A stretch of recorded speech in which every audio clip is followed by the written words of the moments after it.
이 조금 넘었고요. 남편은 저보다 5살 연하입니다. 제 친구의 지인 소개로 해서 우연히 만나게 되었고 2년 정도 연애를 하다가 결혼을 하게 되었어요. 남편은 저보다 또 2~5살이나 연하다 보니까 아직 사회초년 등 무렵이었고 그나마 조금 더 안정적이고 자리를 잡은 제가 남편과 연애를 할 때 항상 돈을 더 부담했던 것 같아요. 뭐 그래도 아깝거나 그러지는 않았어요. 그만큼 남편을 사랑했으니까요. 남편은 저보다 나이가 어렸지만 일찍 어려서 아버님이 돌아가셨어서 철이 빨리 들었다고 할 만큼 무척이나 성숙하고 마음씨가 넓은 남자였죠. 그렇기에 저보다 돈을 좀 못 벌고 있어도 그동안 만났던 남자들보다 훨씬 사랑하는 마음이 컸고 그래서 결국 결혼을 하게 됐답니다.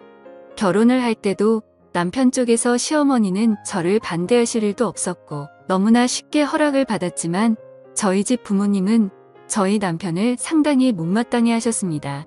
부모님이 한 분이 안 계신다는 것도 좋게 보지 않으셨고 형편이 좋지 못하다는 검한 아이가 어리다는 것이다. 그리고 남편이 직장을 다니지만 그렇게 자랑할 만한 직장은 아니고 어떻게 보면 변변찮은 직장이었기에 저희 부모님은 정말 많은 반대를 하셨죠. 하지만 자식 이기는 부모 없다고 하죠. 저희 부모님도 결국에는 제 뜻을 따라주셨고 결국 결혼을 하게 됐답니다. 결혼 비용은 당연히 제가 더 많이 부담을 했고요. 저희 집 형편도 그렇게 넉넉한 건 아니지만 남편보다는 확실히 조금 더 여유가 있는 상황이었고 저 또한 그동안 일을 하면서 허슨 곳에 돈을 쓰지 않고 차곡차곡 돈을 모았기에 제 또래 사람들보다는 모아둔 돈이 있었거든요. 그래서 대출을 좀 껴서 저희 쪽에서 거의 다 내고 집은 제 명의로 해서 결혼을 했답니다. 이건 남편과 저와의 기본적인 설명이고요. 이제 제 여동생 이야기를 꺼내야 될 것 같네요. 저는 형제가 여동생 하나 있어요. 여동생은 저랑 인기 차이가 나죠. 저랑은 완전히 정반대의 스타일이랍니다. 여자들끼리 흔히 여우라는 표현을 많이 쓰잖아요. 딱 저희 동생이 그런 스타일이에요. 질투심도 엄청 많고 어렸을 때부터 부모님 사랑을 되찾이하고 싶어서 저에게 피해를 주면서까지 몹쓸 행동도 참 많이 하는 아이죠. 그에 비해 저는 여우보다는 공이 같은 스타일이라 동생이 그런 행동을 해도 알면서도 그냥 당해줬던 것들이 정말 많고 그냥 그런 모습도 귀여워 보였답니다. 그리고 나이가 먹으며 바뀔 거라 생각했죠. 하지만 여동생은 나이가 먹을수록 더 철이 없어졌고 자기 멋대로 했어요. 어렸을 때부터 남자친구를 사귀기 시작해서 툭하면 거짓말치고 집에 들어오지 않는 게 일상다방사였고 그래서 부모님 속도 많이 썩이고 대학에 가서는 남자를 잘못 만나서 애들 가진 저까지 있습니다. 그때 저희 집은 정말 난리가 났었죠. 고작 20살 애가 그것도 자기랑 동갑내기인 남자랑 사고로 애를 만들어 왔으니까요. 부모님은 기가 찼고 그럼에도 저의 여동생은 조금을 미안한 기색도 없이 오히려 당당하게 그냥 지금 결혼하면 되지 않냐며 자기 인생이라며 오히려 부모님께 되들었었죠.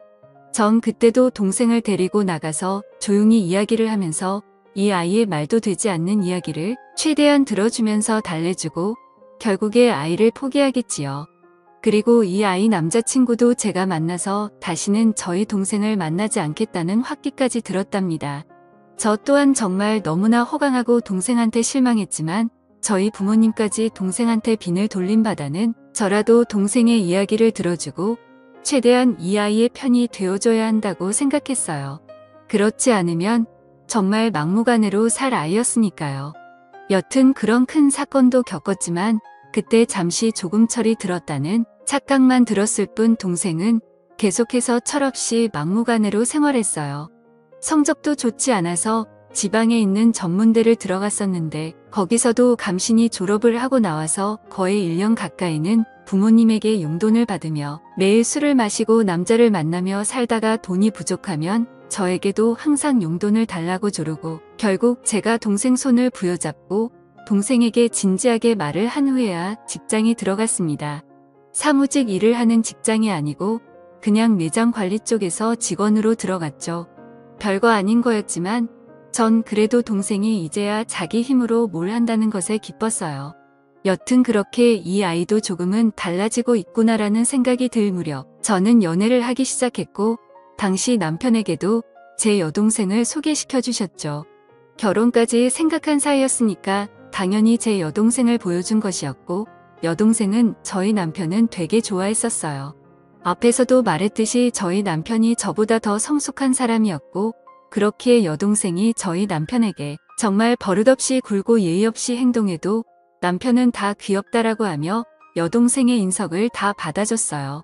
그러다 보니까 어느 순간부터는 여동생이 먼저 저희 남편을 불러서 같이 놀자고 조르기 시작했고요.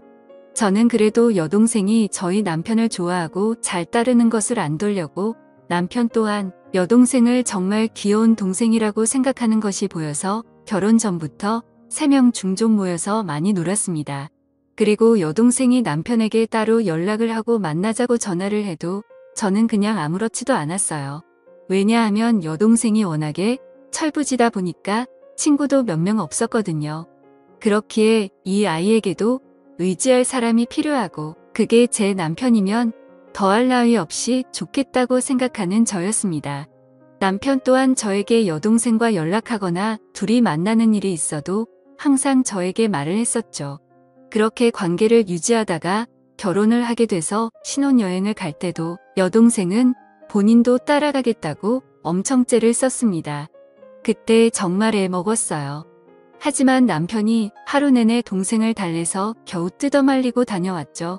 그렇게 신혼여행도 다녀오고 행복한 결혼 생활을 하고 있던 무려 어느 날 갑자기 여동생이 저희 신혼집에 찾아왔어요.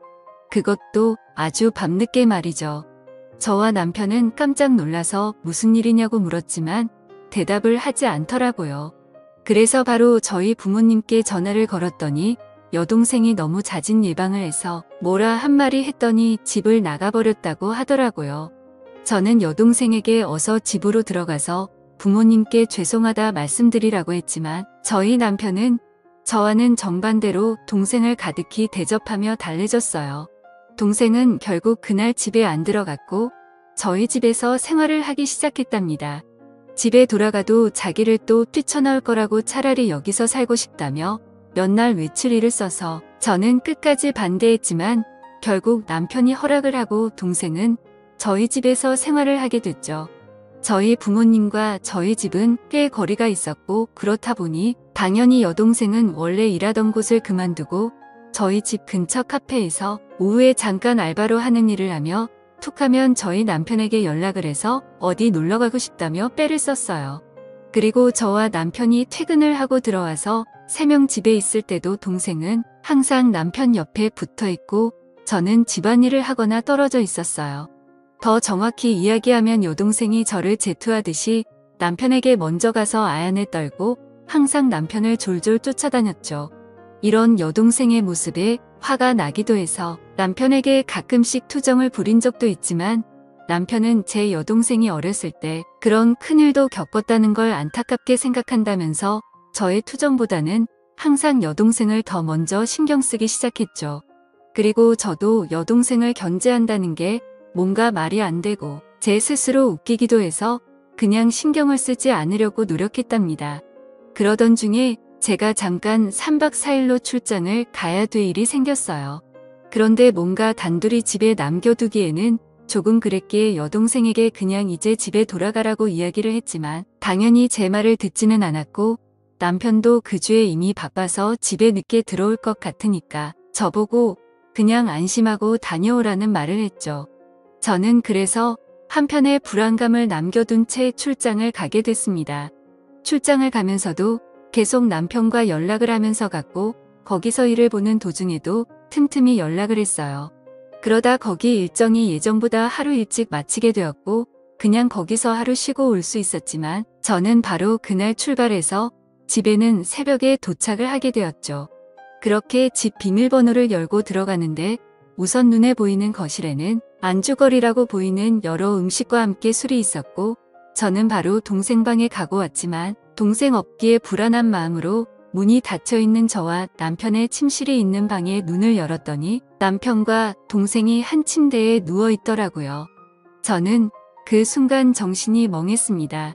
아니, 그 상태로 몇 초 정도를 아무 말도 못하고 있었던 것 같아요.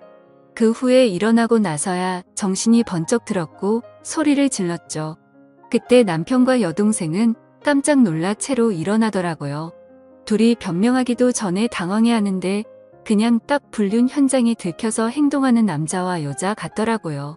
저는 그 꼴을 도저히 볼 수가 없어서 집에서 나갔고 그날 제 차 안에서 밤을 새고 그 다음날 집으로 들어갔습니다.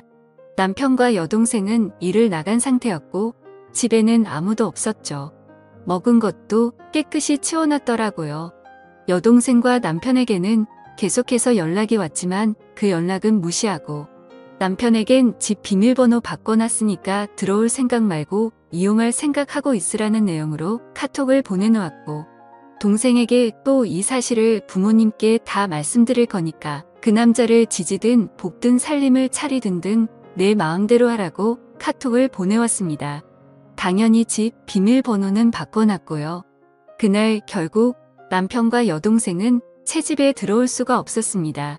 제 여동생은 본가를 돌아갔지만 제가 이미 이런 사실을 저희 부모님께 말씀드려놨기에 본가에서도 쫓겨났고요. 남편은 계속해서 우애라며 연락이 오고 있는 상태이지만 저는 이혼 소송을 준비 중이랍니다. 여동생과는 가족의 연을 끊을 것이고요. 저한테 이런 일이 벌어졌다는 게 아직도 안 느끼네요. 지금까지 제 사연을 들어주셔서 감사합니다.